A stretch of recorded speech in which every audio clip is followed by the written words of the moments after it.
A lot of my guests have been talking about the retail media networks that are popping up, with Amazon, of course, having the largest one right now. That's when Amazon essentially is letting their merchants putting ads on the platform to showcase their products.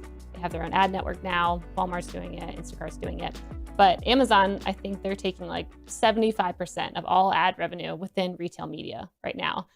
And to me, that's just like one more thing where I'm like, oh, wow, if all the people are putting their ad spend onto this network, and now that's kind of where things are shifting to. They all got burned by Facebook. They got burned many times in the past by relying on one platform to be where they get all their customers from, to now investing a lot of their money there. That also just seems like a bigger moat is being built around Amazon when you see that, not only what they're doing on the back end, but then also what they're doing on the front end to basically get merchants more involved and using their platform more than they ever have to attract and find new customers. So that's my only last piece around like, oh, how do you compete with Amazon outside of the vertical industries, which I really like that idea. But yeah, it just seems like they're doing such a good job of really like building this moat to try and keep their merchants there and the customers staying on the platform. Of your large tech monopolies, FAMGA, right? Facebook, Amazon, Microsoft, Google, Apple. Amazon easily is the one that I would say has the strongest growth prospects and potential. They just have so much more room to grow in their core monopoly, which is Amazon B2C marketplace. And then you could say then they've got a second strong kind of monopolistic cash cow stage business with AWS, obviously.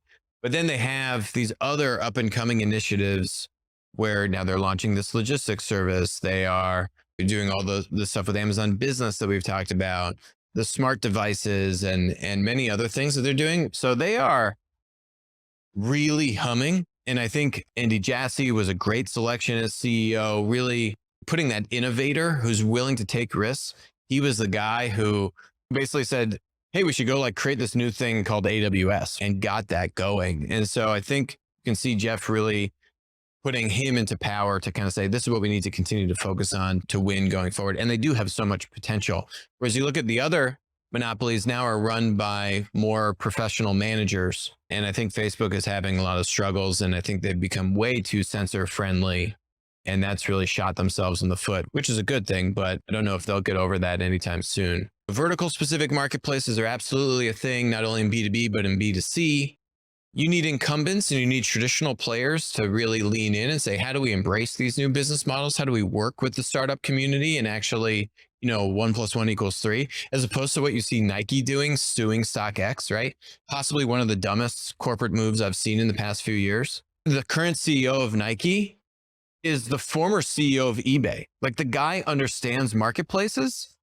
And instead of like looking at what Foot Locker did a few years ago, where they wrote a $100 million check into GOAT, StockX's biggest vertical specific sneaker marketplace competitor, Nike decides to sue StockX, right? Like, genius. Let's only sue one of them, first of all, so we make StockX clearly the winner in the industry. And why don't you try and do something on your own if you really care about sustainability in the environment, first and foremost, right? Nike hasn't really done anything material in that space. And just this whole movement of secondhand clothing, which could be in sneakers, it could just be in actual just shirts and shorts. And there's a whole new industry there in secondhand clothing, which is very exciting. I would argue it's a whole industry in and of itself, on par with new clothing. You should look at secondhand clothing as its own industry. Nike's just frankly not doing anything exciting. And so it starts with, what are the large players, the incumbents, the traditional players? Are you really leaning in? And I think Adidas is doing some interesting things with secondhand and embracing marketplace models with secondhand. But who are supposed to be your kind of iconic brands, innovators, former CEO of eBay, doing nothing exciting, right? So you're not going to be able to keep Amazon and the tech monopolies in check unless you have the other industry participants making moves. Second point is your mid-market platform businesses. So your 50 billion, 100 billion, hundreds billions valuation, low hundreds billions valuation. That's what I would call your, ironically, your kind of mid-market platform, public platform stocks. They are actually able to engage in M&A. And so this is good news in the fight against big tech, is large tech monopolies are not actually able to use M&A as they have in the past, with the amount of just scrutiny. I mean, you look at large tech monopolies and how they've used M&A. Every single one of FAMGA has used it in a very, very successful manner. Amazon buying Twitch for $1 billion, right? Amazing. Facebook buying WhatsApp and Instagram, Google buying YouTube. I mean, the list just goes on and on. With your large tech monopolies handicapped and unable to use M&A as they used to, it's much more difficult for them to spin up new businesses or get into completely new models. It's very hard for them to go and build these things from scratch, which is good. So you're seeing Salesforce buy Slack, great acquisition. You're seeing Etsy buy a secondhand clothing marketplace in Europe called Vinted, buy kind of like an Etsy clone in Brazil. Love those deals. You're seeing Spotify try to become a platform where Spotify's business is actually more linear with the podcasting business they're getting in. They're buying some like smaller podcasting startups. They're making big kind of contract and media deals with Joe Rogan and others. So you're seeing Spotify try to become more of a platform and get that fragmented supply in the podcasting community. You're seeing those mid-market, either platform companies, another one would be Shopify, which is mostly a linear business, trying to also get more into platform. They're doing some smaller platform stuff with like Shop and Pay. And now it's rumored, I don't think it's closed or been formally announced, but buying Deliver for $2 billion. So, you have some large kind of mid-sized linear tech players try to use M&A to become more platform heavy. How do you have that hybrid platform and linear business model work together? So you're seeing a lot of really exciting things in kind of that mid-market of tech company use M&A to help accelerate their ability to diversify their business model and strengthen kind of existing markets. That's really exciting. So that's really good in the fight against these big tech monopolies. Those couple things, I'd say big steps in the right direction.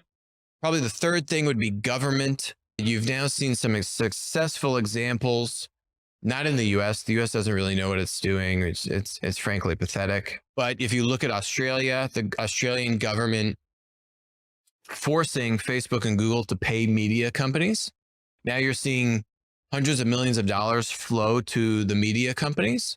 And what does that do? It allows the media companies to restore some ounce of credibility in their reporting, where the current environment we have with media is it's a race to the bottom. Who can create the more confrontational and exacerbating, much of it fake news story that the algorithm on Facebook and Google is then going to promote because it gets engagement and they can sell more ads. So it's a real vicious cycle. So you've seen the Australian government put an actual law into place, which forces the tech monopolies to write checks and actually make a business and an industry, which was kind of rendered bankrupt and completely dependent on the tech monopolies, now actually have some ability to have some control over their own destiny and hopefully a return to credibility in the news industry. Hey, thanks for watching. This segment was made possible by our friends at Salesforce Commerce Cloud. If you're looking for the #1 platform for all your commerce needs, go check out salesforce.com/commerce. And don't forget to subscribe below and tap that little bell icon so you can stay on top of all the amazing new segments and full episodes that we'll be putting out over the coming year with some of the best and most influential commerce leaders out there.